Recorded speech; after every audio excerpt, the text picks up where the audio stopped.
probably wouldn't believe me if I told you, but the Cowboys can beat the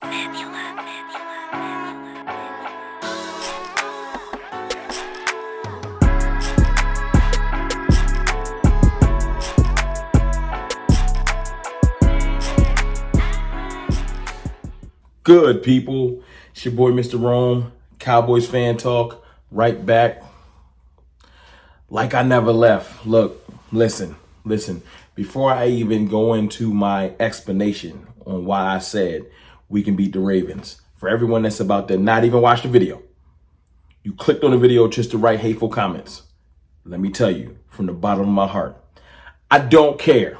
Okay, just to let you know in advance, this whole talk is cheap. The Cowboys is trash. They are who we thought they were. All that extra stuff. Listen, from the bottom, from my soul, all the way from these nuts, I don't care. Okay?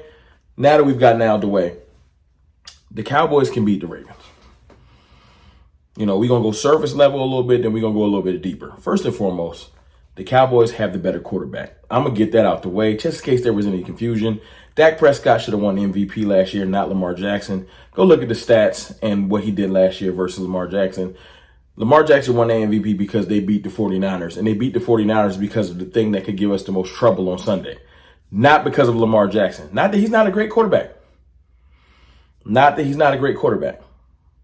But that's not what I'm worried about the most. And I know that sounds crazy because Lamar Jackson can gas you. But they got things that they're working through that can help us.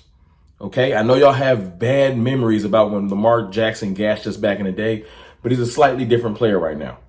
So that could be to our advantage. First and foremost, the Ravens' offensive line is kind of in shambles. There's a lot of new players there. They're giving up, tons of pressures. They gave up, 15 pressures last week. 15 pressures to KC to week 1. They gave out multiple pressures last week. Their offensive line can be had. Now, that flies in the face of what I've been saying all week, which is put Micah Parsons as a spy. But the Cowboys are blessed enough to have 2 players that can probably play that role. If you don't want Micah at spy, you want Micah to attack that weak offensive line, put Demarion Overshown as a spy. Overshown has straight line speed. He might not be as agile as Micah, but he can get that job done. If that's his primary job, if you want Micah to terrorize that offensive line, I agree with you. They've had multiple players in and out of the lineup this week during practice, kind of like the Cowboys. But just in case everybody was wondering, everybody is full now. Kyle Hamilton's going to play. Stanley's going to play. They don't have no injuries to where we would be like, oh, we can attack that person because he's hurt. They're all full. Just like on the Cowboy side of things, we're all full. Yes, that means that Jake Ferguson is going to play this week. Because I know a lot of people was nervous about that, including myself. But it's good that Jake Ferguson is going to play. Because if you were wondering, and yes, I'm looking through my iPad, looking at some notes.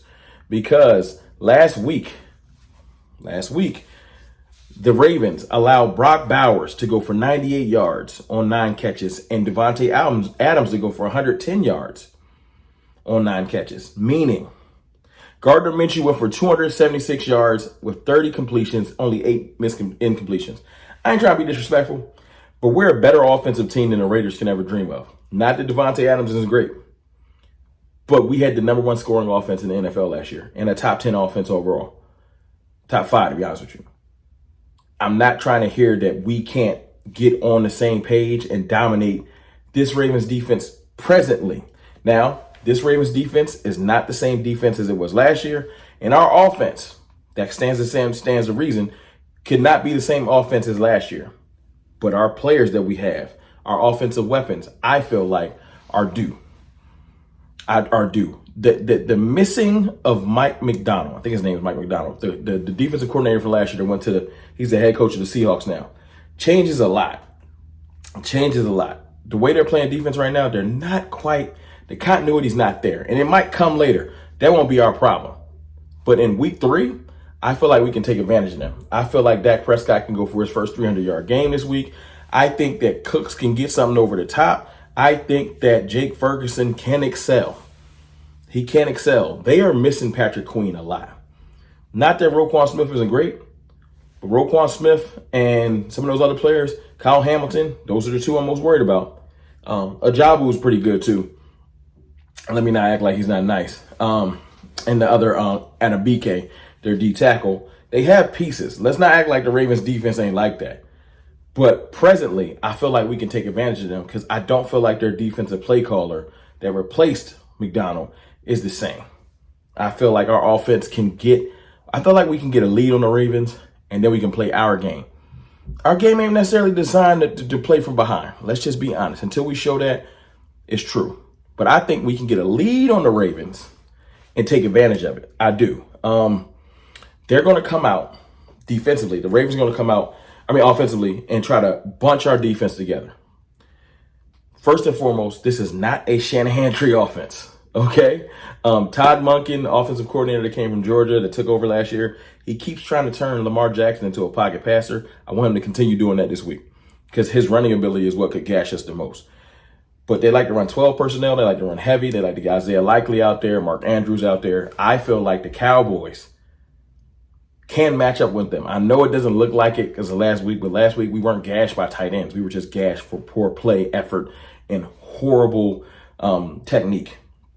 I feel like Eric Kendricks and Overshown, I know sacrilegiously, and our safeties, hopefully Wanya Thomas gets some run. No disrespect to Donovan Wilson. I just feel like our personnel matches up better with the Ravens. I do. Now, the name of the game, the word of the week is going to be physicality. We got to get physical. Derrick Henry is coming.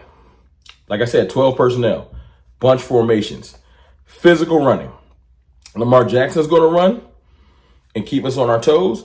Derrick Henry's running to punish us. He got his bearings under him a little bit last week.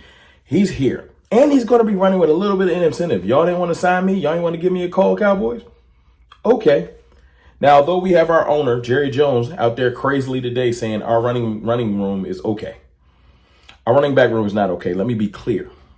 I love Ezekiel Elliott. I do, situationally. I'm still out here waiting for Rico to prove me wrong.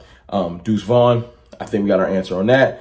And we don't know what Dalvin Cook is because Jerry Jones apparently says we don't need him. I'm not sure when you signed him.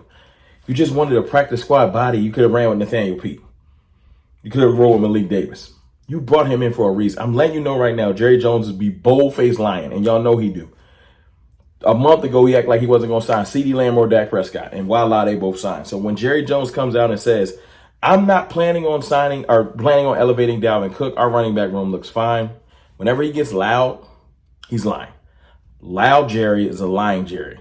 Jerry got super quiet before he signed CeeDee Lamb. Boom, contract. Jerry got super quiet before he signed Dak Prescott. Boom, contract. Remember? I don't want to talk about that. And then all of a sudden, Dak got his contract. Right now, Jerry is getting super loud, talking about our running back room is fine. We look good. And it's blatant to see, no, we don't. No, we don't. Jerry also touched on, I know this ain't in the scouting report, Jerry also touched on the fact that the Jordan Phillips thing is real and he's favoring his wrist and all the extra stuff. And he highlighted that someone gave him a talking point list to talk about that. And the interviewer didn't even ask him about it. What did they say? What's the saying that goes? You know what I'm saying? What is it? Basically, I can't think of the saying, but he told on himself. He was so anxious to get a rebuttal out there. The dude didn't even ask him, which is sad. But my point is, I made a video earlier today. Go check that out, talking about the Cowboys and these injuries with the tricks and what they're doing, and like benching of Jordan Phillips or IR and Jordan Phillips so they can get Calvin Watkins on the field. And all of a sudden, Mozzie's back kind of twisted so they can get somebody up there, but they don't have to say that Mozzie's just playing trash. They can say he's not playing because he's hurt. Just like with Jalen Brooks, all of a sudden he got an ankle. And he might have a little bit of an ankle, but he's questionable, although he was full participant in practice. Questionable. As they delineate whether they're going to elevate Ryan Flournoy. Please elevate him. And then we can get going with that. Because I feel like Flournoy can add an element that we don't have in the passing room. We have like redundant receivers. Tolbert and Brooks are close to each other. I feel like Flournoy adds a physical, bigger receiver similar to Dez Light. That would be great for the Cowboys. So that's what I want to see. That's just what I want to see.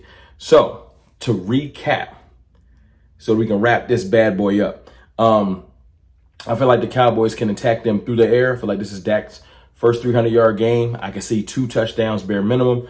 I can see us getting a lead, get the lead, and then make the Ravens play from behind. Put some pressure on Lamar Jackson. They get the lead. They're going to try to take the air out the football and run the clock out. They're going to try to shorten the game. I already know it because they're not quite right.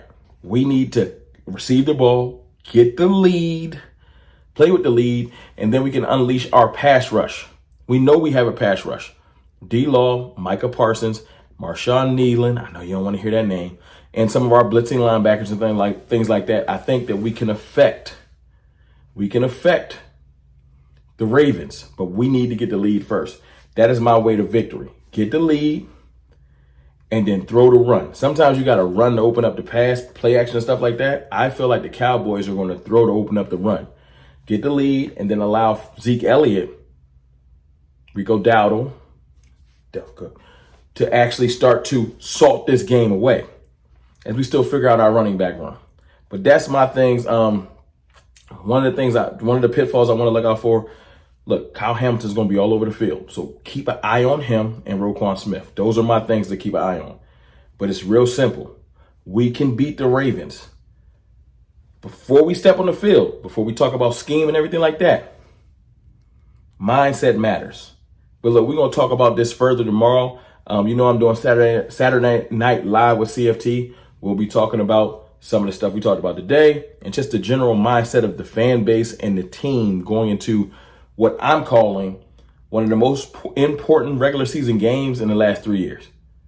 It's your boy, Mr. Rome. Y'all have a good Friday. Don't be worried. We're going to win the game. I'll holla.